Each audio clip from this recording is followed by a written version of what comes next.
Yes, just a brief introduction. I'm Richard Hewitt. I am a partner in the employment team at PwV, and I'm joined by my colleague Alison Cook, also a partner in the employment team.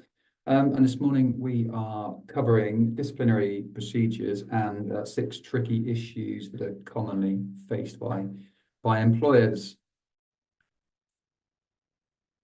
So today we are going to cover a brief look at key documentation and then the 6 tricky issues below that. So I'm going to take the first 3 from investigation through to reluctant witnesses, and then I'll hand over to Alison to deal with the remaining points.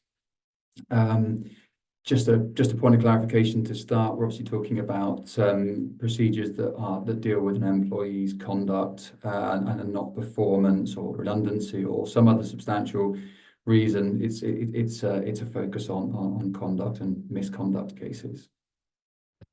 So if I can start by just looking at some or pointing out for you some key documents and points to note. We have to start with the ACAS Code of Practice on disciplinary and grievance procedures, which I hope that you are all familiar with, and if not, I'd recommend that you do take a look at this. It's essentially practical guidance for employers on the fair conduct of disciplinary procedures.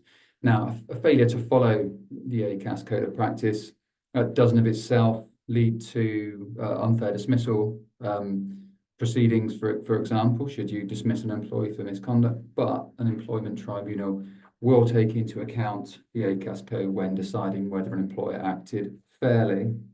And it's also important to note that if compensation is awarded for an unfair dismissal claim, then particularly for misconduct claims we're talking about here, then this can lead to an uplift in any compensation of up to 25% for an unreasonable failure to follow the ACAS Code of Practice. It can also lead to a decrease in compensation if it's the employee who's unreasonably failed to follow the ACAS Code. What does the ACAS Code say as a brief summary? Well, it's a useful overview of what you need to do when following a disciplinary process. So it mentions some key points being employers must establish the facts of a case, which will be done through the investigation, which we'll talk about. A need to inform the employee of the problem. So set out the issues in writing so that the employee can understand the case against them, to hold a disciplinary hearing, to provide the employee with all relevant documentation and evidence, to conduct the process without unreasonable delay, to allow the employee to be accompanied to a disciplinary hearing, to decide and communicate the outcome and any sanction to the employee, and then to allow an employee to appeal, and of course to then deal with the appeal fairly as well. Hopefully that all sounds familiar, and your disciplinary procedure covers that as a minimum, and I'm sure expands upon it as well. Where we get issues raised by employees during disciplinary processes in terms of whether the process being conducted is fair, I also think it's useful to have a look at the ACAS Guide on Discipline and Grievances at Work, which expands somewhat upon the ACAS Code, and also the ACAS Code to conducting workplace investigations. But the key document when conducting a disciplinary process in your organisation is your disciplinary procedure, which will set out how these matters are dealt with within your organisation. And just a few, I think, important points to note or to check with your disciplinary procedure is, firstly, is it a contractual procedure? If it is, then you can't depart from following any aspect of that procedure without the employee's agreement. So ideally, your disciplinary procedure will not be contractual, which will allow you some flexibility to depart from the process if there's good reason to do so. Where you have a contractual process, departing from it without agreement can lead to breach of contract. And we've also seen injunctions where employers have sought not to follow a disciplinary process that is contractual, and employees have obtained injunctions to force that employer to follow the disciplinary process before reaching a decision to terminate employment. So do check that. Timescales as well. I always think, what does your disciplinary process say in terms of timescales, and does it place you under any undue pressure? Broadly speaking, what are we looking at? Moving a disciplinary process along at a reasonable pace and avoiding unreasonable delay. But does your disciplinary process say that you will do certain aspects or certain things under that procedure within particular timeframes? If it does, I think about trying to change those to relieve a bit of pressure on you. Another issue to consider is how prescriptive is your disciplinary procedure, particularly around who's going to play what role. Does it stipulate which job titles will perform particular roles? Ideally not. Again, building in flexibility to help you as the employer is particularly useful. And then when was it last reviewed? How up to date is your disciplinary procedure? How easy is it to read, both for you as the employer and both for staff who may be subject to it? So always worth a review and update to the process. Okay, now let me move on to the issues that I said we deal with there at the outset. So firstly, just want to look at what's a reasonable investigation, and we have some helpful case law in terms of what amounts to a fair process, what amounts to a fair dismissal. And the first one is the Birchill test, which is set out in the case of British Home Stores and Birchill. And this is applied to dismissal cases, but it's also relevant where sanctions short of dismissal is being considered as well. This case stated that to show that misconduct is the reason for dismissal, an employer must be able to demonstrate it believed the employee to be guilty of the misconduct. When it did so, it had in mind reasonable grounds on which to sustain that belief. And at the stage that belief was formed, it had carried out as much investigation into the matter as was reasonable in the circumstances. Now, how do you establish the first two elements of that test there? Well, it's with your investigation. That's going to form the basis on which any future decisions in that process are undertaken. So obviously a reasonable and fair investigation is a key part of the process. The investigation must be reasonable in all the circumstances of the case. I would say proportionate to the severity of the case and the potential outcome.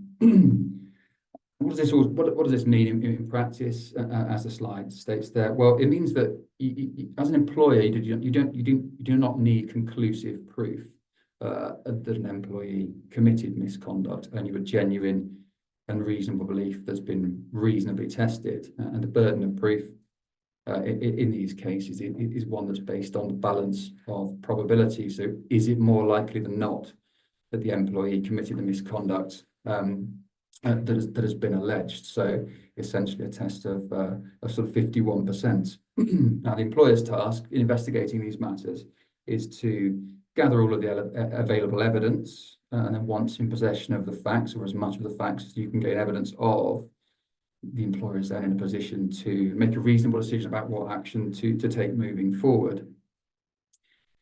But we also have the importance of the investigation also bears upon the disciplinary allegations that are going to be put to the employee and be considered by a disciplinary panel.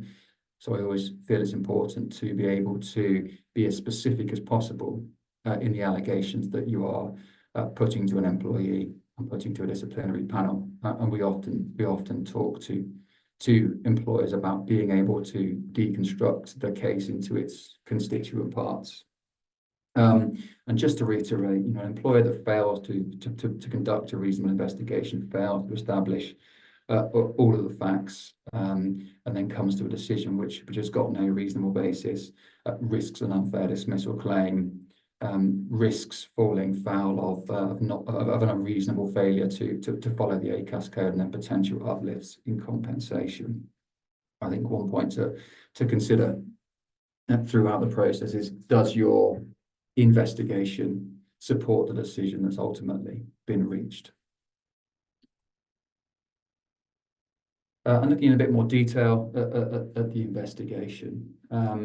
So firstly, we see there appointing the right investigating officer. Now, who should that be? As I said, I feel it's important to try and avoid assigning this to particular to particular staff, to particular job titles in your disciplinary process. But certainly we'd be looking at someone who's got sufficient seniority to be able to adequately conduct the disciplinary investigation.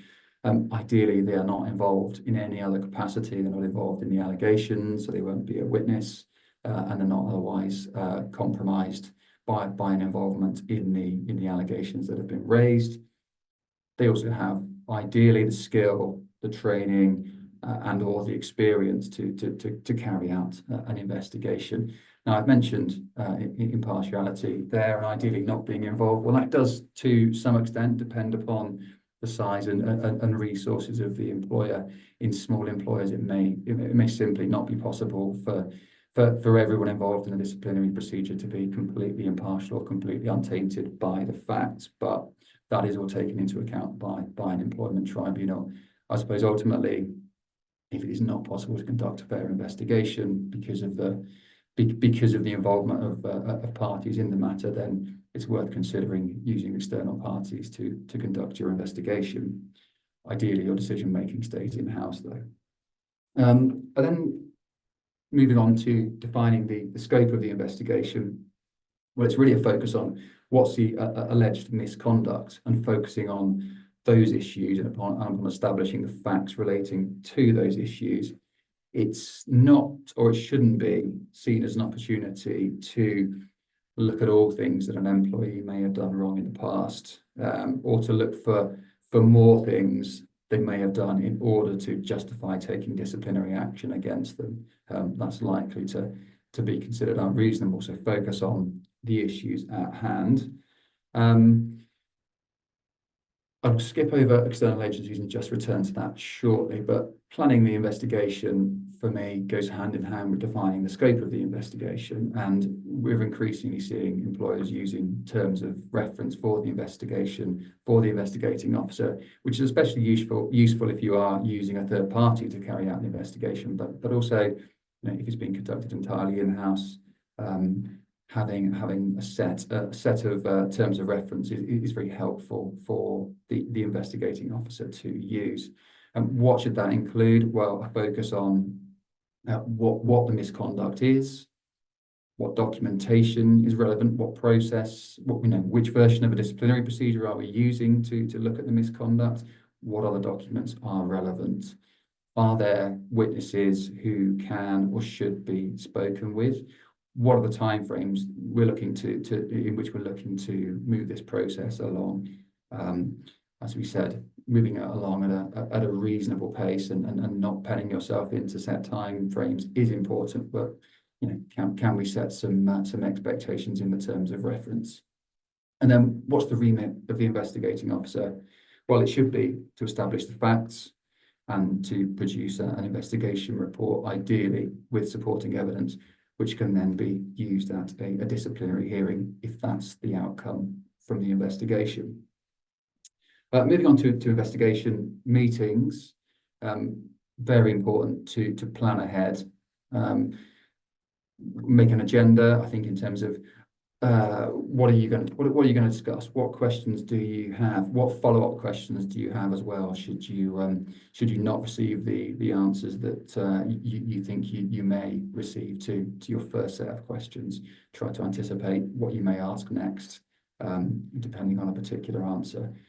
But I think trying to avoid leading questions and certainly trying to avoid behaviour that could indicate that the investigating officer is not impartial, as that can lead to allegations further down the line that the outcome of this process was predetermined. Making any relevant documents available so that everyone attending an investigation meeting has all that evidence to hand, which will hopefully help with establishing a clear picture. And don't do them alone if that's at all possible. So having a note taker helps in terms of obviously documenting what was discussed at the meeting, but it's also another person to witness what has gone on at that meeting. Should the person who's accused later raise any complaints about the conduct of the meeting? Should there be a dispute about what was discussed at the meeting, or what steps may arise following the meeting? So always important to to be accompanied. And then ask the person you are meeting with, the witness, the accused, to review the notes from the meeting, and ideally to sign to confirm that they're accurate, or to clarify points that are in dispute. And we frequently see disputes over the content of notes from investigation meetings.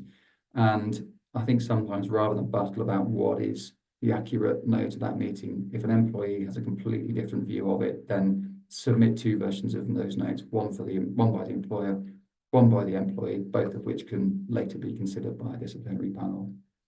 And just to touch on the right to be accompanied, there is no right to be accompanied at investigation meetings. You may allow this, and many employers do, just out of fairness, but there's no right for the accused to be accompanied at an investigation meeting. But do check what your disciplinary procedure says in this respect. And then moving on to the investigation report.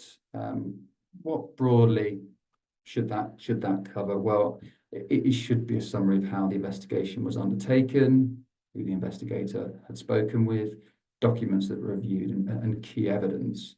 But I think perhaps the key point to take away is for the investigator to avoid reaching conclusions. The investigating officer is there to determine whether there's a case to answer at a disciplinary hearing, not to determine whether the employee has committed the misconduct. So we'd want to see language along the lines of they consider that there is a case to answer in respect of the particular misconduct at a disciplinary hearing, rather than the evidence supports that the individual has committed the misconduct. And then moving back to where external agencies are involved. Now, we see this, for example, in the education sector, where we may have children's social care involved, and we often see it with the police as well. And in particular, where there's a police investigation ongoing, then you may well be asked to pause your investigation, your internal investigation, or to not even commence an investigation until the police have had a reasonable opportunity to establish their facts.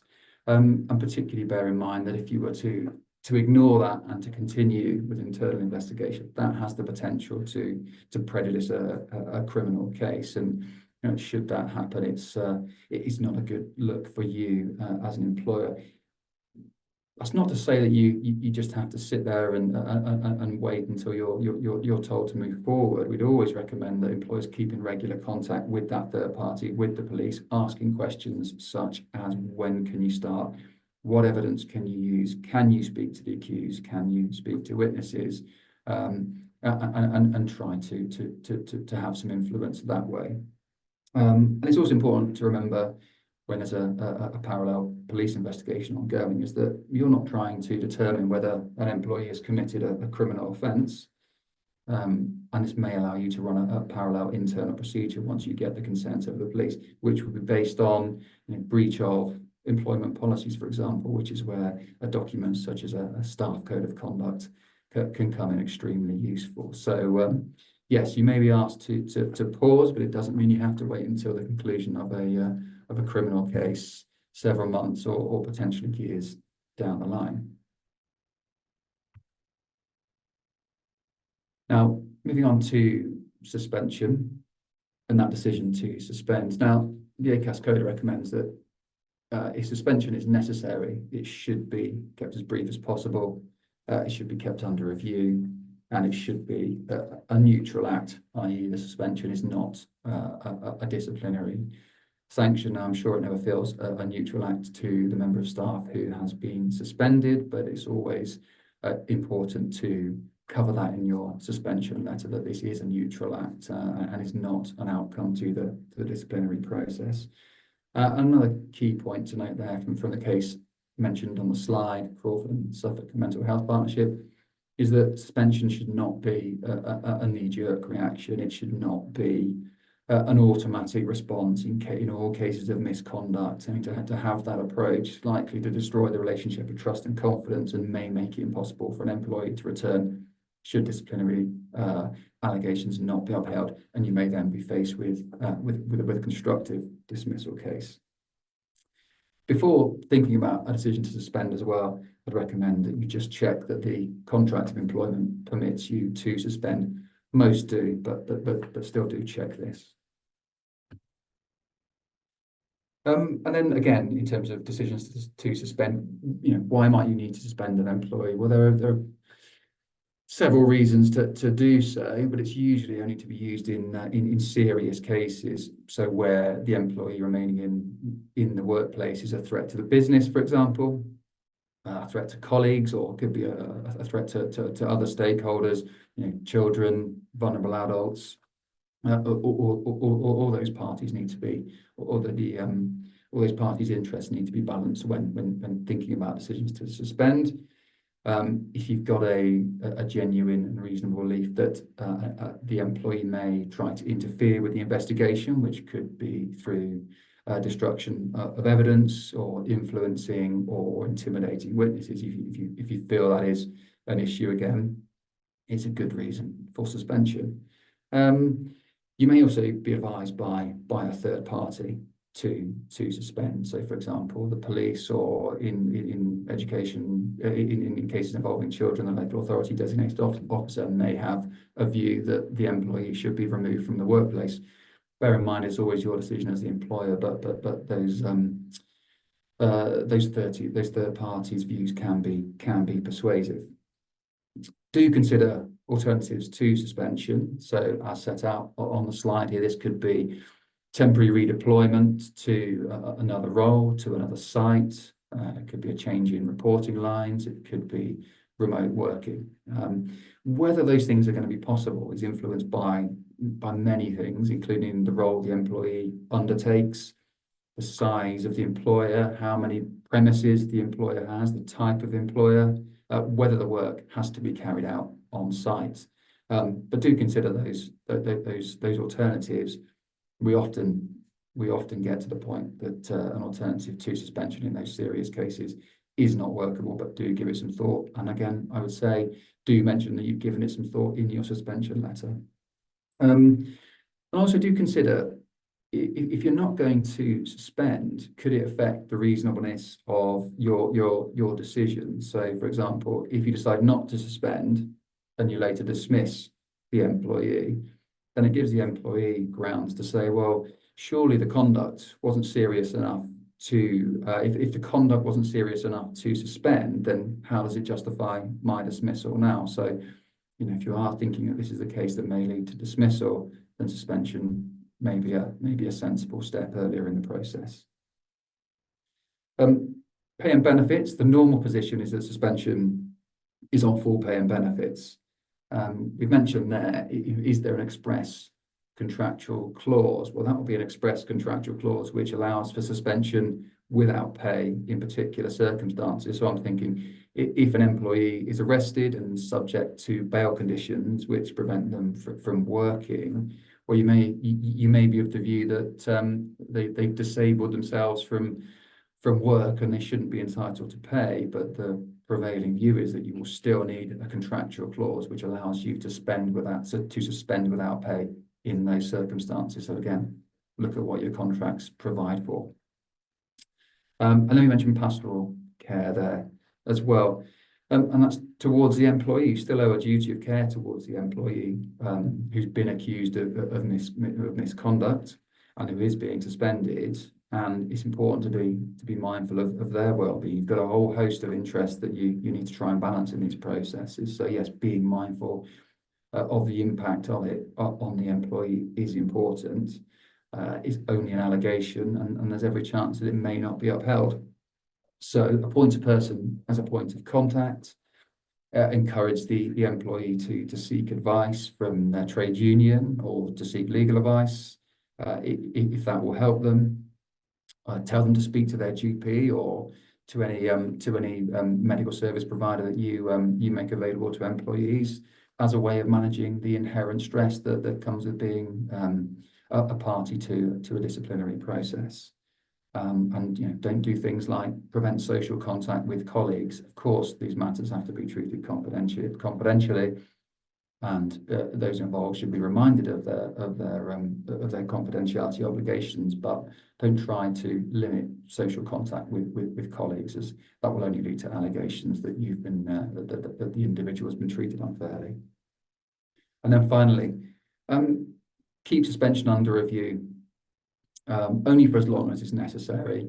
Let the employee know about the progress of the case, and do provide them with written updates to confirm that the suspension will continue, that the investigation is ongoing, suspension will continue, but we will let you know as and when that changes.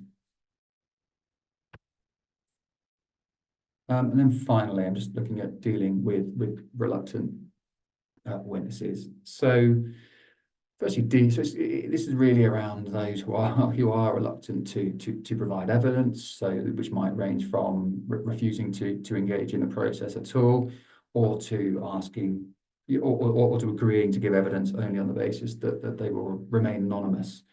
So firstly, I would say think about, can you compel an employee to act as a witness, and do you want to do so? Is that going to be counterproductive? I mean, you could rely on the implied duty of fidelity to act in the best interests of the employer and to impress that upon reluctant witnesses.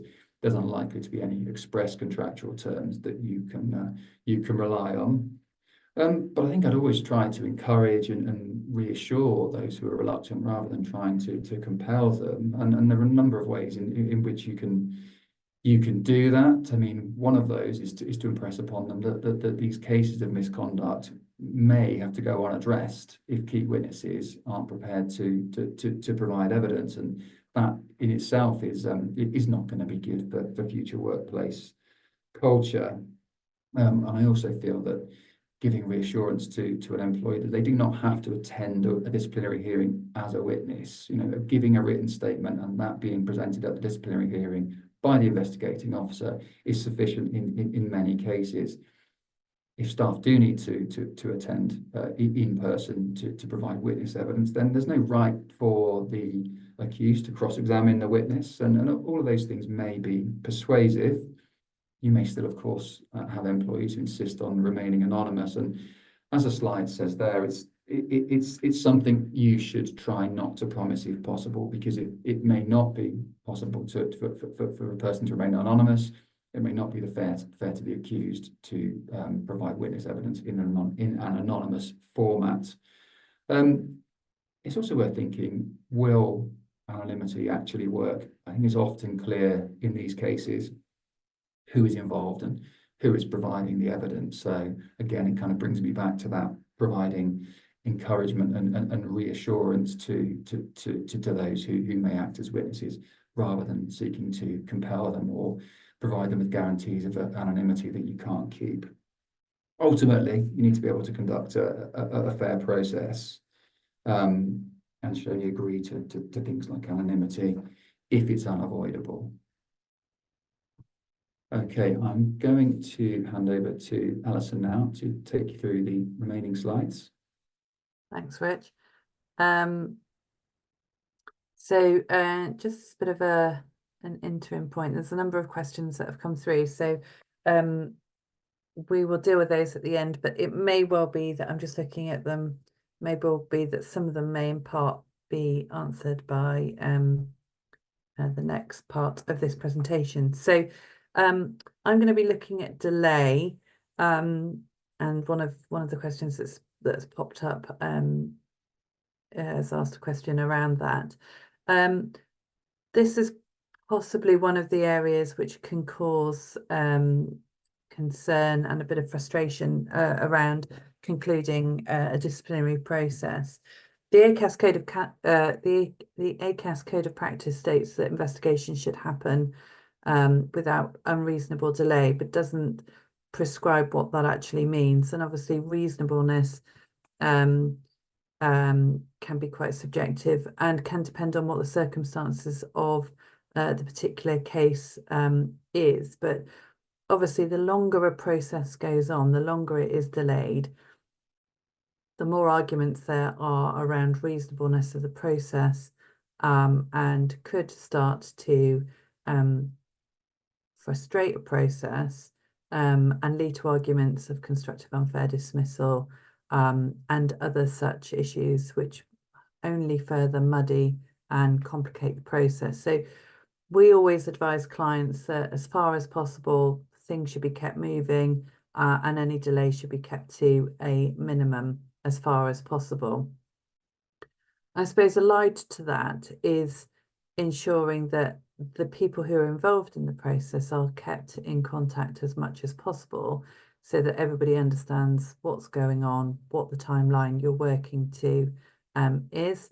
As alluded to in that second bullet point there, the longer things go on, the more opportunity there is for that void to be filled with speculation and chit chat amongst the workforce around, well, what's happening? I heard that so and so's done this. I think the disciplinary process isn't going to continue. We've lost the slide. Oh, they're back. And so on and so forth. So regular contact, keep it balanced because you don't want people then sort of starting to argue they're being harassed by you. But by the same token, you just want to make sure that you keep in contact. Sometimes logistics can be an issue. So the where, how, there'll be certain instances where individuals won't want to attend a certain workplace.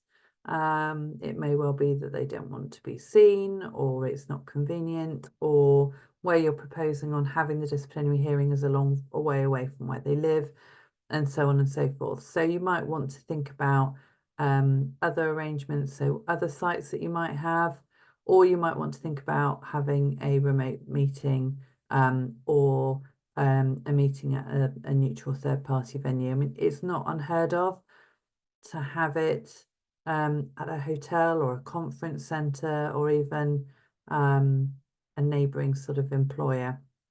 So I think sometimes it's just about thinking outside the box. And if an employee is saying, oh, I can't do this, I can't do that, try and come up with suggestions so that that isn't the barrier to cracking on with the process. So in terms of, obviously, employees have the right to be accompanied.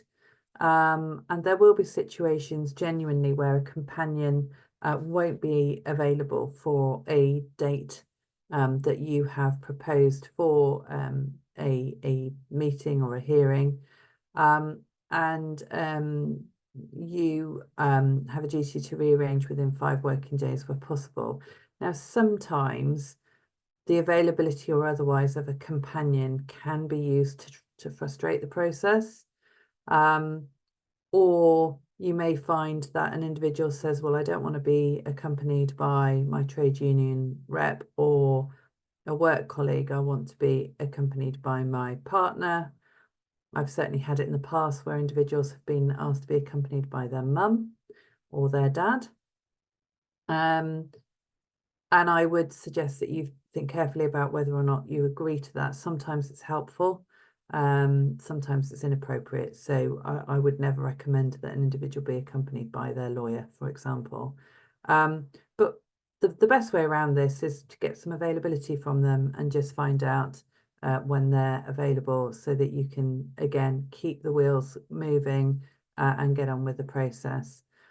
If there are continuous delays, then obviously make notes of why those delays have occurred and what you've done to try and mitigate that.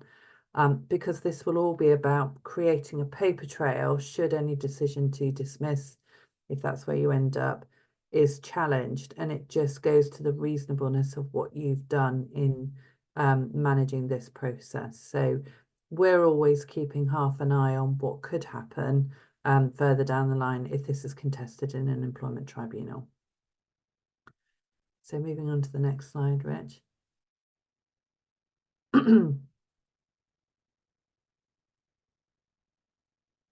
So in terms of ensuring that you get to a fair disciplinary outcome, it's always really helpful at the beginning of the process to have a real think about who is going to sit on the disciplinary panel and who is going to sit on the appeal panel.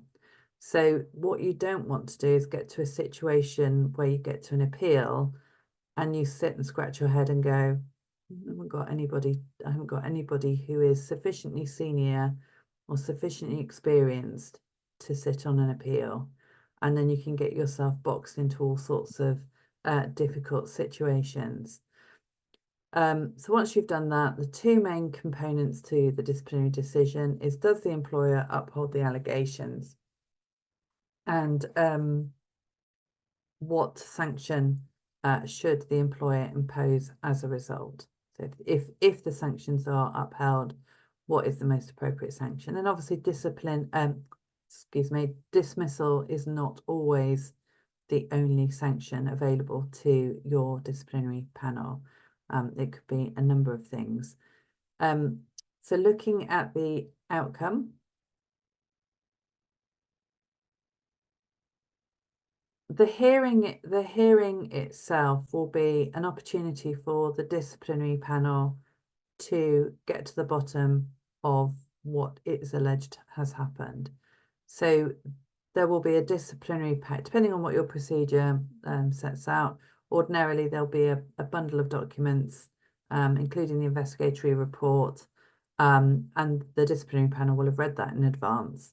And at the hearing itself, they'll ask the employee questions based on the evidence and allow them an opportunity to present their account. And it's really important that the panel come into this process open-minded and allow the employee to have their say, if you like, answer the questions and put their side of the story to the panel. In terms of what the roles are at the hearing, sometimes a companion can be fairly engaged in the process. That might be the right way of putting it. And they may feel that they want to take on the role of asking questions and answering questions. And it should be made quite clear at the outset what the role of each of the parties there is, so including the disciplinary panel, but also the companion. They can address the hearing, but they can't answer questions. It's for the employee to answer questions, and only the employee, because it's their conduct that is in question. So there may be points during the hearing where new issues might arise. It may get quite heated. The individual might get quite emotional, and I would really recommend that you take the time to allow people a break, even if it's a comfort break or a moment just to gather themselves. And also, it may well be that new issues arise at the hearing that haven't been considered in sufficient detail or at all. And if that's the case, don't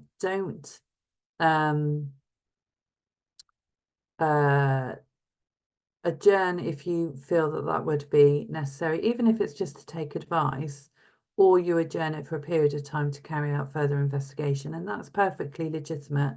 It's reasonable and it's fair. It's fair to the employee, and it ensures that your disciplinary panel can't be accused of not taking into account further evidence if that comes out. Obviously, people who are going to be on the obviously the disciplinary panel are likely to be individuals who are going to be quite busy. So make sure that you put in enough time in everyone's diaries to deliberate and to consider. Oh, excuse me.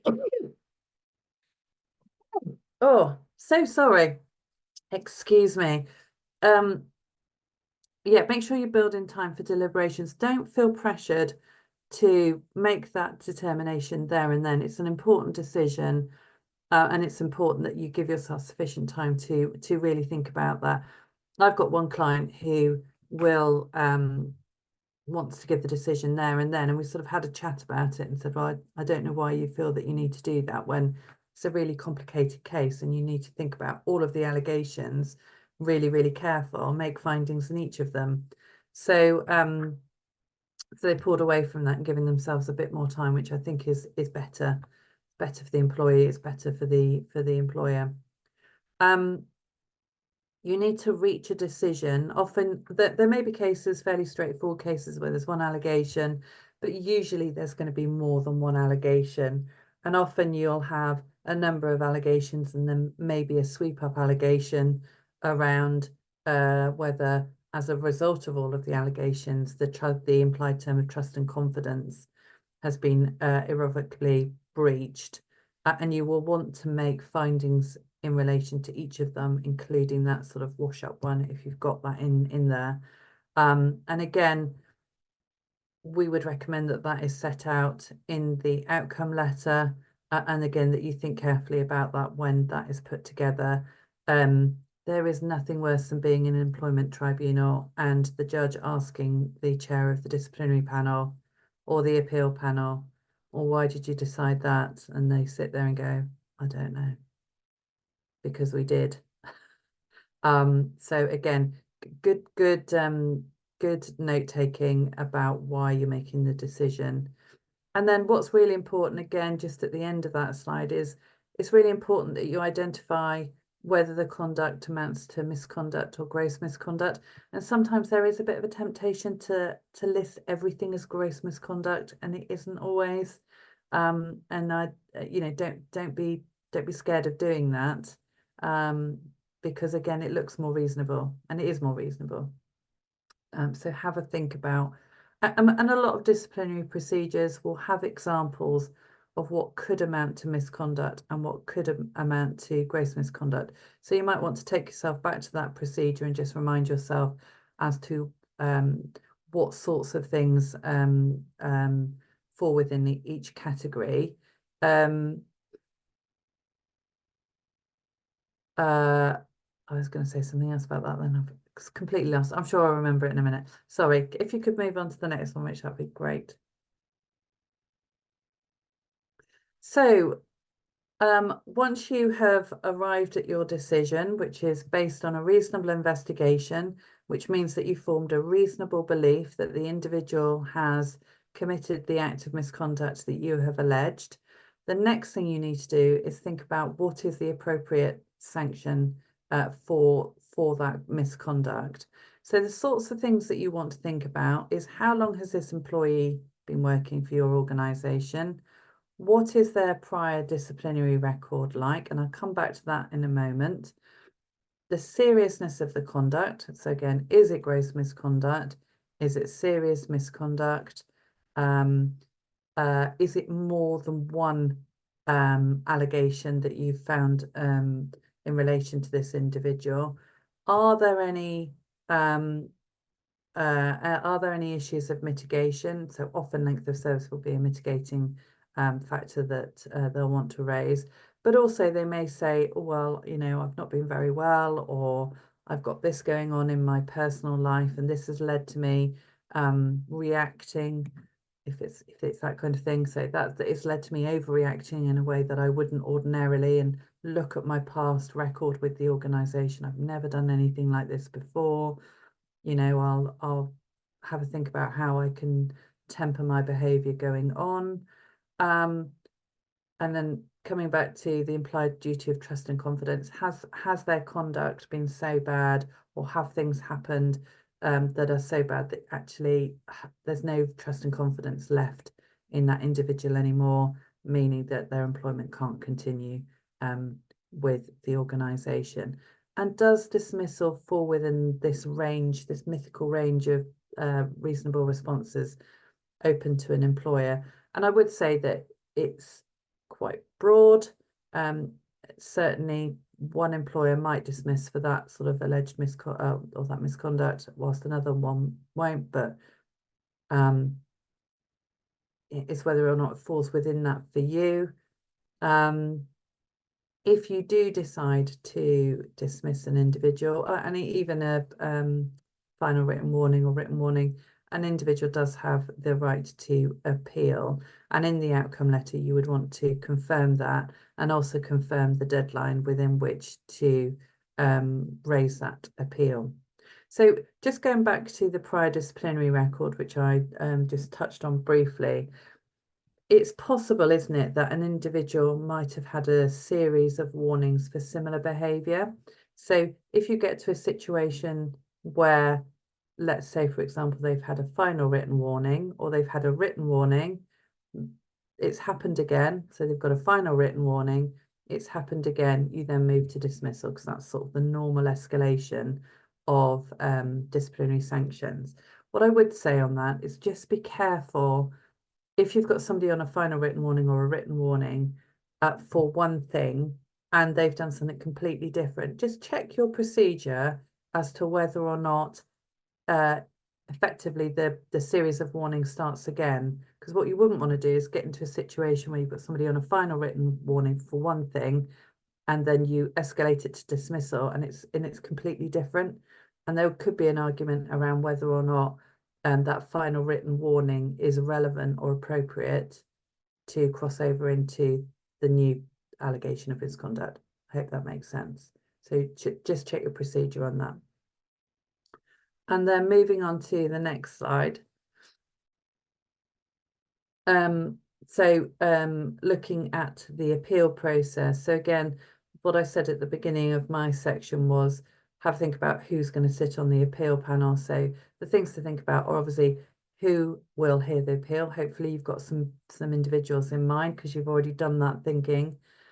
And also what will the appeal be a review or a rehearing? Now some appeal processes say you can only appeal on the basis of new evidence coming to light, the sanction was too severe, or people may say, it was flawed because of X, Y, and Z. So you need to have a think about what sort of appeal hearing you are going to be running. Sometimes there might be some procedural defects in the original disciplinary hearing, and you might be well advised to actually just go through a rehearing just to iron out any wrinkles that there may have been. So you might want to think about that in determining the sort of the nature of the appeal.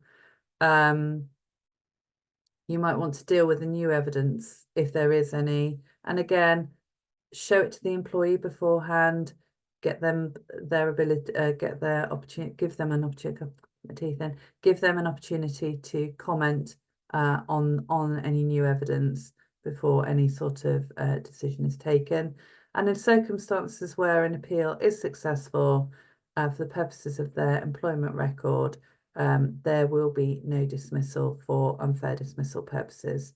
So the employee will be entitled to back pay because obviously their period of employment will need to be covered off. So I think appeals are often a really good way of almost going back over what you may have done in circumstances where it may not have been done in the best way. That makes sense. So they're quite a nice tool for employers to use just to wrinkle out any problems. I think that's my section covered. One thing we just wanted to flag up, obviously, we have gone through sort of a disciplinary procedure. We do have e-learning solutions, and we offer a bundle of online training. You can see the areas that we cover there. And this obviously covers a course on carrying out disciplinary procedures. The course comes with some videos and questions, and it gives you an opportunity to monitor the employees who have done the course. Each course takes no longer than 20-30 minutes, and obviously the costs are on the screen. So Ellie has kindly put the poll up for us just to give you an opportunity to say whether or not that's something that you may or may not be interested in.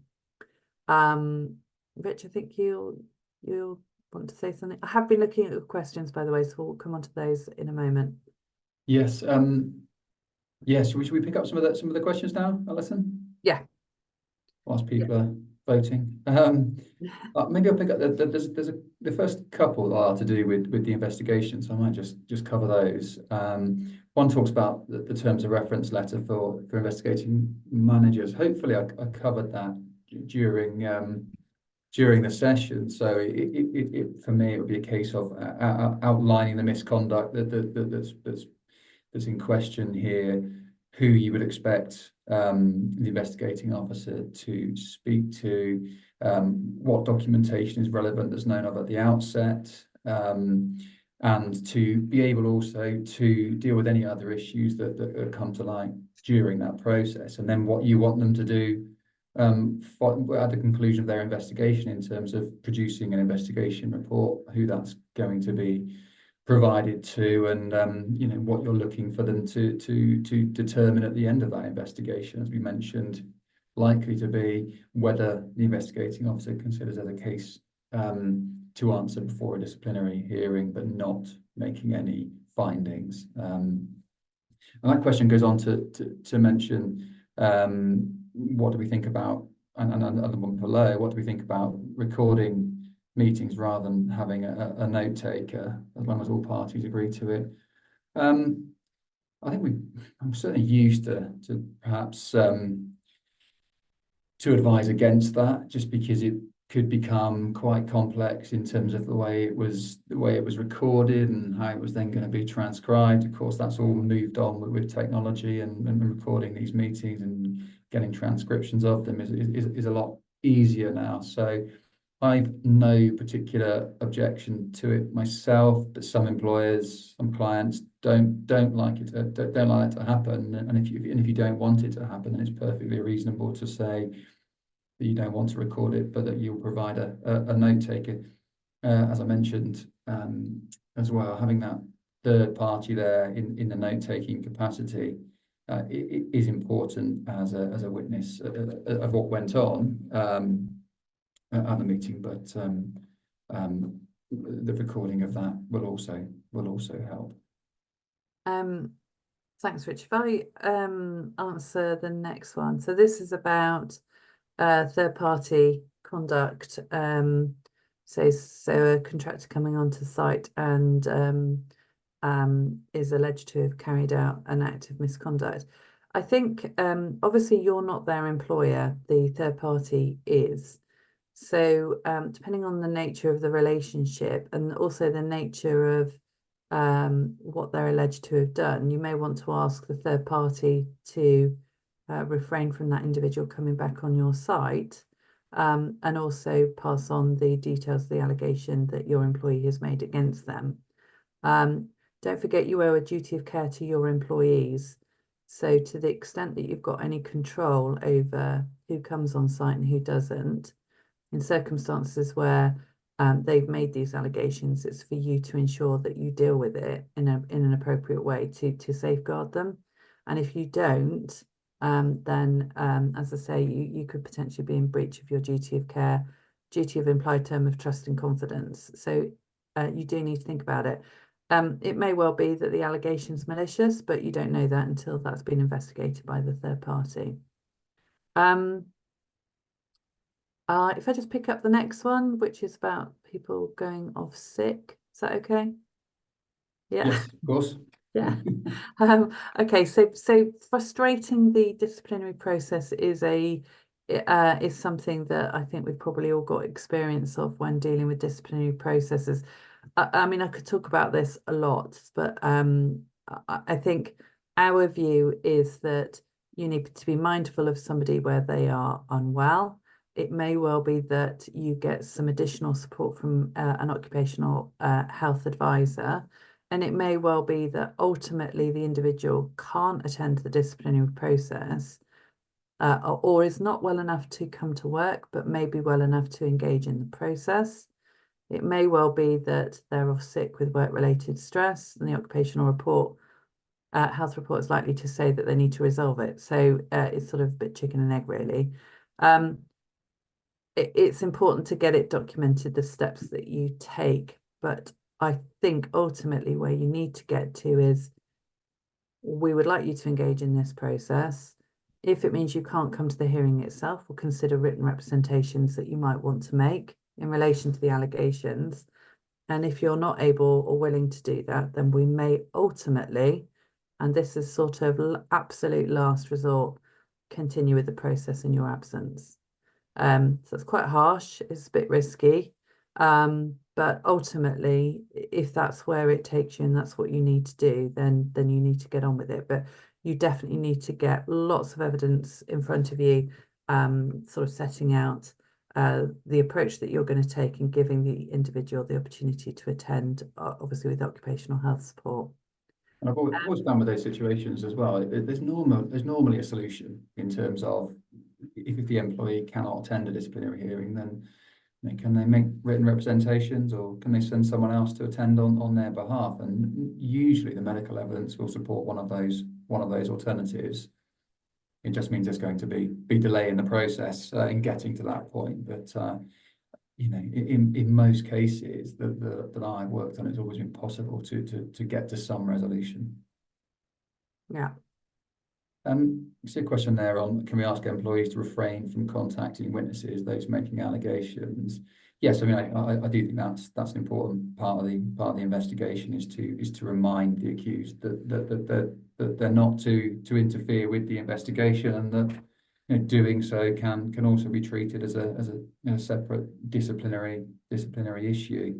And then linked to that, I can see further down there was a question that about the social contact with colleagues that I mentioned, which says that if we suspend someone, we ask them to not to contact colleagues except a nominated point of contact. I mean, I would agree with that, but I think what I would say is you're not to the investigation and the disciplinary issues themselves are not to be discussed with colleagues. But if you seek to prevent any social contact with colleagues that are unconnected to the disciplinary issues at hand, and I think you run the risk of being accused of not upholding your duty of care towards that employee, of not acting reasonably, and for me, that should be avoided. And in most of these cases, the employee will probably want to avoid their colleagues if they're subject to a disciplinary process, particularly if it's of a sensitive nature. Gosh, there's lots of questions here. Let me just I'm not cherry picking them, honest. Well, one question that I part of the presentation that I did was around the companion and the appropriateness or otherwise. So we've got someone who said that she was going to be accompanied by her friend, and then it later turned out that they were an employment lawyer. I mean, the fallback position is that you've got the statutory right to be accompanied by a trade union rep or a work colleague. It's only in circumstances where, and again, depending on what your policy says, but it's only in circumstances where that individual doesn't want to be represented or accompanied by either of those that you would look to go outside of those. And then it's within your right as the employer to agree or not to agree to a companion. So it's unfortunate that in that situation, someone's sort of slipped through the net and turns out they've actually been legally represented, which is not ideal, really. Let's just take a couple more, and then I think we've run out of time, unfortunately. Rich, do you want to take another one, and then I'll take the last one? I can see a question here saying, if an employee does not appeal, can they still put in a claim for unfair dismissal? Yes, they can put their claim in, but the failure to appeal may affect whether that claim is going to be successful. And ultimately, if it's still successful, it may result in a reduction in any compensation awarded for their failure, what may be an unreasonable failure on their part to follow the ACAS code. I think just a sort of a connected point to that. There's a question here about somebody appealing outside of your time limits set by your policy. If somebody is off sick, for example, and they've got a disability, then extending the deadline for allowing for hearing an appeal would be a reasonable adjustment. So I would consider each request on their individual merits, really. I mean, if they were traveling, they couldn't do it in time or whatever, you know, it's not probably the best excuse. But again, you know, take it on a case-by-case basis. And then just the final question was, somebody had asked about the length of service and in respect of a disciplinary sanction. So I suppose length of service is something. So if you've got somebody who's been with you for 25 years, has never put a foot out of line, and is considered a good employee, and it's something that you would want to consider in the mix. It might well be that the act of misconduct is so serious that actually dismissal is the only sanction that you would consider. If it's sort of borderline, then it's things like length of service and past disciplinary record that are going to be one of the mitigating factors that you'd want to consider, and you'd want to put that in the outcome letter. You know, having considered your length of service, your exemplary disciplinary record. You know, these are factors that have had an impact on our decision. I think that's probably all we've got time for, unfortunately. There's loads of questions here, and they're all really good and all really relevant. I don't know. Did you just want to? There's one here about a police investigation. Rich, do you want to pick that up? Because that's your... Yes, I can pick that up. Thank you. And then we're done. No, I mean, we frequently see this where police investigations are ongoing. As I said when I was speaking, it really depends what the police are telling you. If they're saying we don't want you to carry out any investigation whilst we're doing so, then for me you are stuck. Often that changes when there's been a charging decision. So if a person is charged, I always feel at that point you could base a disciplinary process around the fact that a person has been charged with a criminal offence, the fact that it will come into the public domain, given that subsequent hearings in the criminal courts will be a matter of public record. So I think you can base it on those. If the investigation's ongoing and the police say they're happy for you to investigate them, for me it would be based around largely around a breach of your code of conduct, which hopefully will cover those circumstances. But it might also be that they have committed misconduct that falls below the standards of misconduct that you expect in the workplace. And we're also dealing with different burdens of proof. So for criminal cases, we are looking at beyond reasonable doubt. In the employment sphere, we are looking at the balance of probability. So you may be able to base a sanction on an entirely separate document on a lower burden of proof, but it will always depend on the circumstances of the particular case. Should we leave it there, Alison? I think we're going to have to wrap up. Right. As I said, they've got loads of questions, and Yeah. but we haven't got the time, unfortunately, to do it. Thank you. We are going to send out, as Ellie mentioned, there will be a follow-up, and slides will be sent out, and a recording will be sent out. And the email that goes out will also include a link to a survey on workplace culture that we're conducting, which relates to the new duty on the prevention of sexual harassment in the workplace. So if you do have some time to respond to that survey, we'd greatly appreciate that. Thanks very much. Okay, thank you, everyone. Thanks. Bye.